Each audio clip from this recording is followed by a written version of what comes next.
Assalamualaikum warahmatullahi wabarakatuh. Selamat pagi anak-anak. Bagaimana kabar hari ini? Semoga semua dalam keadaan sehat ya.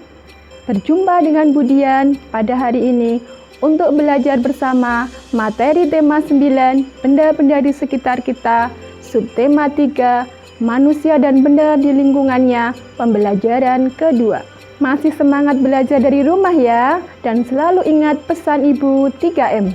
Memakai masker, mencuci tangan, dan menjaga jarak. Agar kita dapat terhindar dari penyebaran virus COVID-19 dan kita segera dapat bertemu kembali belajar bersama di sekolah. Anak-anak, mari kita mulai belajar. Siapkan buku paket, buku tugas anak-anak, dan alat tulisnya. Agar belajar hari ini diberi kelancaran dan ilmu yang kita dapatkan bermanfaat, mari kita berdoa terlebih dahulu. Berdoa mulai. Berdoa selesai. Tujuan pembelajaran hari ini adalah 1. Dengan kegiatan mengamati gambar iklan di media cetak, siswa dapat mengidentifikasi unsur-unsur iklan dan ciri-ciri bahasa iklan yang diperoleh dari media cetak dengan tepat. 2. Dengan kegiatan mengerjakan latihan mengenai campuran homogen dan heterogen, siswa dapat mengidentifikasi campuran homogen dan heterogen di lingkungan sekitar dengan benar. Yang ketiga, dengan kegiatan membaca materi mengenai karya seni rupa daerah, siswa dapat memahami karya seni rupa daerah serta mengetahui contoh karya seni rupa 2 dimensi dan 3 dimensi dengan benar. Kegiatan yang pertama, ayo mengamati pada halaman 128. Pagi itu, Edo berangkat sekolah. Tidak lupa, Edo berpamitan dengan ayah dan ibunya. Sesampai di sekolah, Edo belajar mengenai iklan. Edo dan teman-teman mengamati sebuah iklan dari selebaran yang dibawa oleh ibu guru. Pada pembahasan tentang iklan sebelumnya, kamu telah mengetahui tentang pengertian iklan, ciri-ciri iklan, dan bentuk-bentuk iklan di media cetak. Sekarang, kamu akan mempelajari tentang unsur-unsur iklan dan ciri-ciri bahasa yang digunakan dalam pembuatan iklan di media cetak. Coba, anak-anak, perhatikan iklan di bawah ini.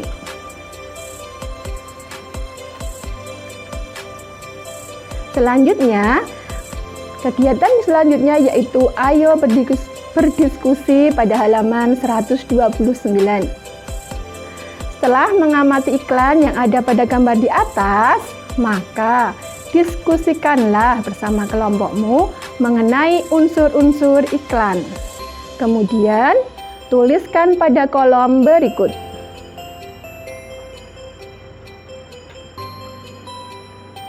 Baik, anak-anak, bagaimana hasil pengamatan dari iklan tersebut? Mari kita bahas bersama. Nomor 1, unsur iklan. Yang pertama yaitu nama produk payung lukis. 2, gambar yang menarik yaitu gambar seorang pengrajin sedang melukis payung. Yang ketiga, kalimat iklan. Betul. Kalimatnya berbunyi, payung lukis kerajinan khas Tasikmalaya, Jawa Barat. Keempat, Keunggulan produk dalam negeri. Yang kelima, harga produk. Ya, di sana tidak tercantum harga produk.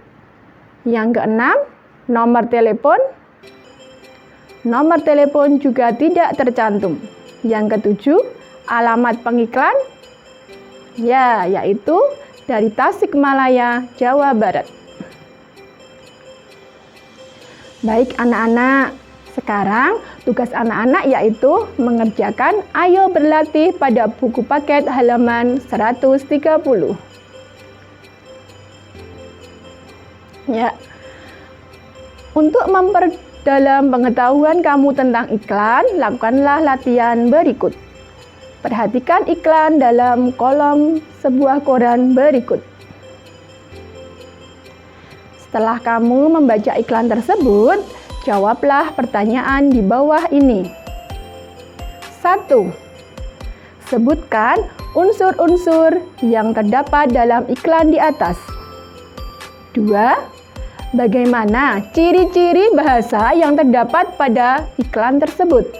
3. Buatlah sebuah gambar visual tentang kesimpulan isi teks paparan iklan di atas. Nah, anak-anak, itu merupakan tugas yang pertama ya. Hasil pekerjaan anak-anak nanti diserahkan kepada Bapak Ibu Guru dengan berupa foto. Setelah mempelajari dan mengetahui hal-hal yang berkaitan dengan iklan, Edo dan teman-teman beristirahat. Edo dan Dayu pergi ke kantin sekolah. Mereka membeli segelas teh manis. Edo memperhatikan saat ibu kantin membuat teh manis. Teh manis dibuat dengan mencampurkan gula pasir dengan air teh, kemudian diaduk rata. Setelah ibu kantin selesai membuat teh manis, diserahkannya teh manis tersebut kepada Edo dan Dayu. Setelah membayarnya, mereka segera menikmati teh manis sambil duduk di kantin sekolah. Kamu tentu masih ingat tentang pengelompokan zat menjadi zat tunggal dan campuran. Zat tunggal terdiri atas unsur dan senyawa. Kali ini, kamu dapat mempelajari tentang zat campuran dengan lebih terperinci. Saat ibu kantin membuat teh manis untuk Edo, berarti ibu kantin membuat suatu campuran. Campuran yang dibuat oleh ibu kantin yaitu campuran antara gula pasir dan air teh sebagai pelarut. Kamu juga dapat membuat campuran sendiri. Misalnya, saat kamu membuat susu, kamu akan mencampurkan susu dengan air.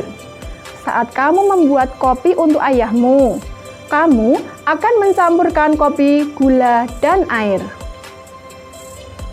Oke anak-anak, sekarang buka buku halaman 131 untuk mengerjakan Ayo Berlatih. Sebelum mengerjakan, coba anak-anak mengambil segelas air yang bercampur gula dan segelas air yang bercampur pasir. Kemudian anak-anak amati. Oke, semua sudah siap ya? Anak-anak amati ya kedua gelas air tersebut. Ayo berlatih. Soal nomor 1. Coba amati segelas air gula. Gula tercampur sempurna dengan air, sehingga campuran antara gula dengan air tampak jernih.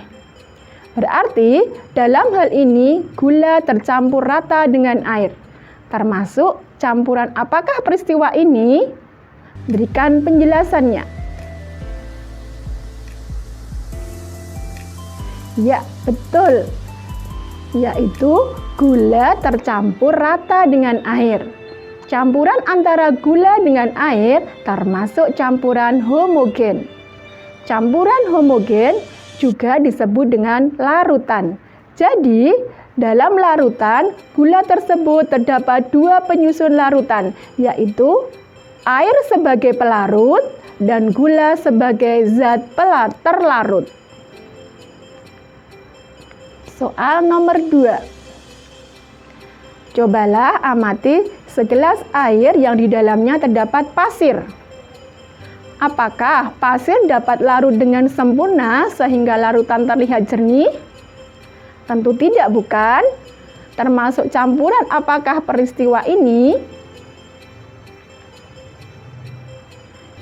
Bagaimana jawabannya? Ya, betul. Campuran antara pasir dengan air termasuk campuran heterogen. Pasir tidak dapat larut dengan sempurna dalam air. Campuran heterogen adalah campuran yang zat-zat penyusunnya bercampur secara tidak merata dan campuran ini tiap-tiap bagian tidak sama susunannya. Nah, sekarang anak-anak sudah paham ya? Karena pada dasarnya suatu campuran dapat berupa unsur dengan unsur ataupun unsur dengan senyawa. Komposisi unsur-unsur atau senyawa penyusun suatu campuran tidak tertentu.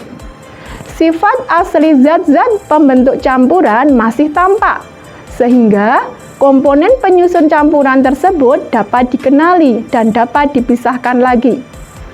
Ada 2 macam campuran, yaitu campuran homogen dan campuran heterogen. Sekarang dilanjutkan kegiatan berikutnya, yaitu ayo membaca. Perhatikan ya anak-anak. Edo dan Dayu sedang asik mengobrol di kantin sambil minum teh manis. Tiba-tiba terdengar bel berbunyi.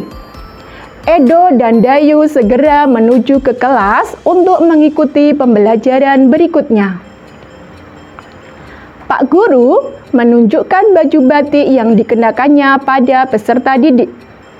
Pak Guru juga meminta peserta didik mengamati baju seragam batik yang sedang dikenakannya. Batik merupakan salah satu hasil karya seni rupa daerah. Apakah yang dimaksud dengan seni rupa daerah?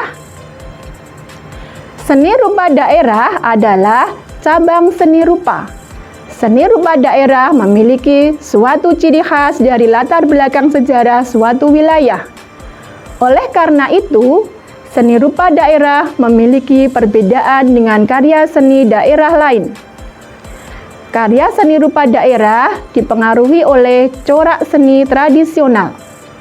Corak seni tradisional terdiri atas karya seni rupa 2 dimensi dan karya seni rupa 3 dimensi. Karya seni rupa 2 dimensi berupa karya tekstil. Misalnya kain batik, kain tenun, dan kain songket.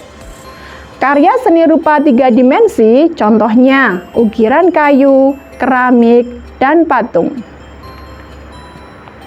Berikut adalah contoh gambar batik. Gambar batik tersebut adalah gambar batik motif awan dari Cirebon. Selanjutnya, ada 2 buah gambar. Gambar yang pertama yaitu gambar gerabah dari Kasongan, Yogyakarta. Gambar yang kedua yaitu gambar ukiran kayu dari Jepara. Karya seni daerah bercorak tradisional biasanya menggunakan motif yang bersifat turun-temurun atau selalu sama dengan sebelumnya. Daerah masyarakat pesisir pantai biasanya akan lebih didominasi dengan bentuk seni rupa bermotif ikan, gelombang laut, karang, dan kapal.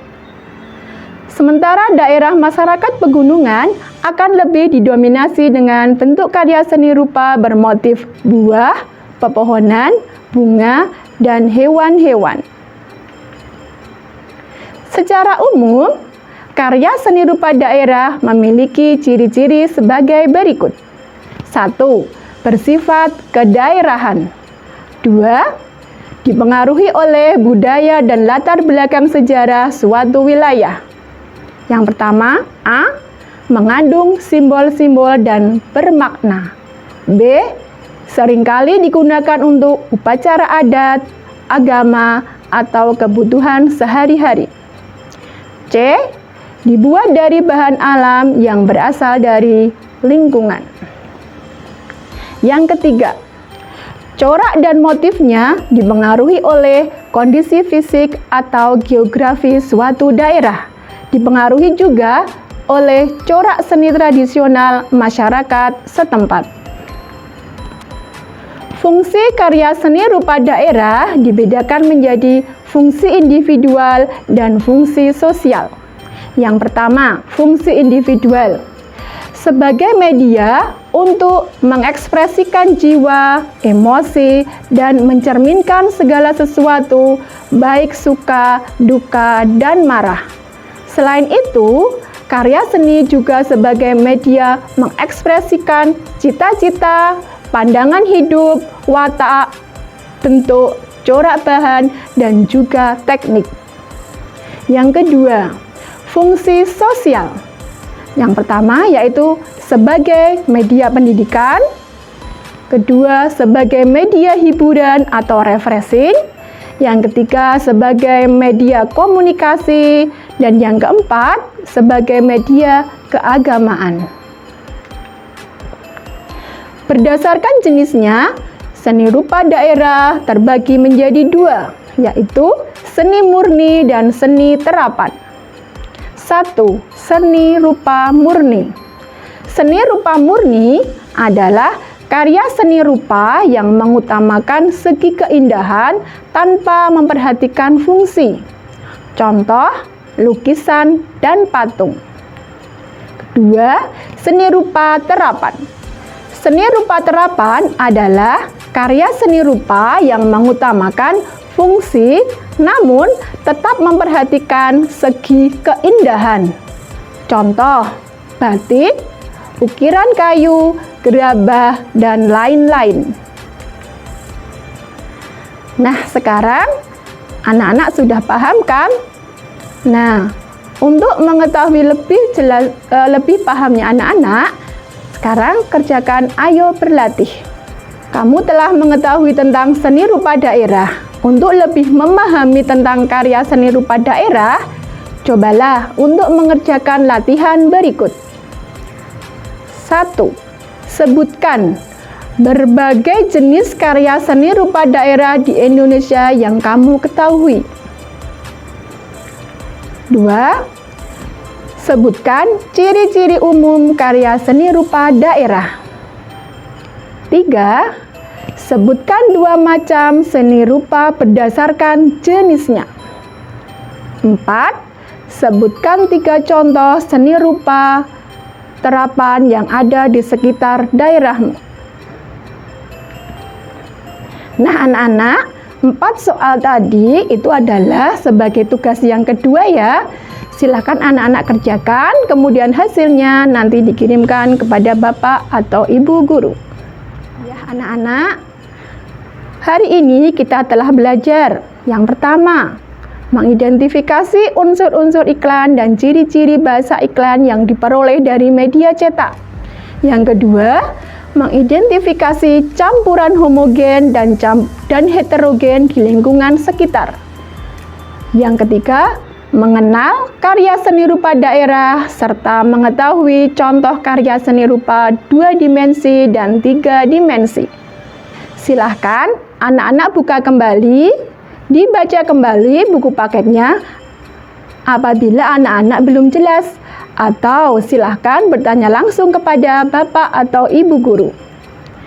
Demikianlah materi yang bisa Ibu sampaikan pada hari ini. Semoga dapat bermanfaat untuk anak-anak semua. Jangan lupa tugas-tugasnya ya, dikerjakan dengan sebaik-baiknya. Tetap jaga kesehatan dan tetap semangat belajar dari rumah. Terima kasih atas perhatiannya dan mohon maaf atas segala kekurangannya. Ibu Dian akhiri, wassalamualaikum warahmatullahi wabarakatuh.